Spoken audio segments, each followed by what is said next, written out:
Mesin poles dual action ini tergolong dalam mesin poles dual action dengan harga yang paling ekonomis. Ini ialah mesin poles dual action merek Toro. Dual action merek Toro ini gue beli sekitar 1 tahun yang lalu dan selalu gue gunakan untuk setiap kali detailing ataupun poles bodi mobil. Untuk bobot dari mesin poles ini kurang lebih sekitar 2 sampai dengan 3 kg. Cukup lumayan berat. Mesin poles dual action ini sudah dilengkapi dengan shift lock. Ketika kita mengoperasikan mesin ini pada kecepatan tertentu, kita bisa ngelock speednya agar tidak terlepas dan tangan kita tidak terus-terusan untuk memencet power buttonnya. Pada bagian atas mesin poles ini terdapat interval speed yang dihasilkan mulai dari speed 1 hingga speed 6. Pada bagian tangkainya terdapat pengatur kecepatan. Di sini diindikasikan dengan angka 1, 2, 3 hingga angka 6. Speed yang bervariatif ini cukup lumayan ngebantu ketika kita melakukan detailing ataupun poles bodi mobil. Pada bagian backing plate-nya, dia menggunakan ukuran 6 inch. Lebih besar ukurannya ketimbang merek-merek lain. Dan pada saat gue membeli alat ini, gue diberikan juga busa polesnya yang berukuran 6,5 inch.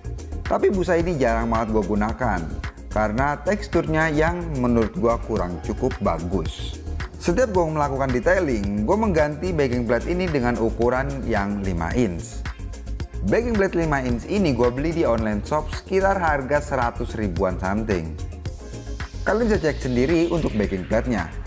Jika sama seperti ini, maka bisa dipasangkan pada mesin poles dual action merek Toro. Dengan menggunakan backing plate lebih kecil, otomatis pad polesnya pun akan lebih kecil. Dan itu bisa menjangkau ke beberapa bagian yang memang sulit dijangkau dengan backing plate yang lebih besar. Cara kerja mesin poles dual action ini, pada poros bagian tengahnya ini dia dapat berputar seperti mesin poles jenis rotary. Sedangkan pada bagian motornya, dia berputar tidak pada porosnya. Perputaran mesin poles dual action ini berputar seperti membentuk persegi 5. Dan disinilah kelebihan dari mesin poles dual action.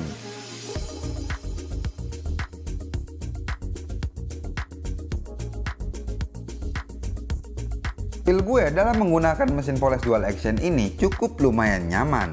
Dari mulai grip bagian belakang hingga grip bagian depan cukup nyaman untuk digenggam dan digunakan. Untuk besaran power dari mesin poles dual action ini, dia mengkonsumsi listrik sekitar 1150 watt. Cukup lumayan besar ketimbang kompetitor ataupun mesin poles dual action merek-merek lain. Ketika mesin poles ini kita pakai, getaran yang dihasilkan dengan menggunakan backing plate 6 inch bawaannya, getaran yang dihasilkan dari mesin poles dual action ini masih dalam batas toleransi. Artinya, dalam penggunaannya cukup lumayan nyaman.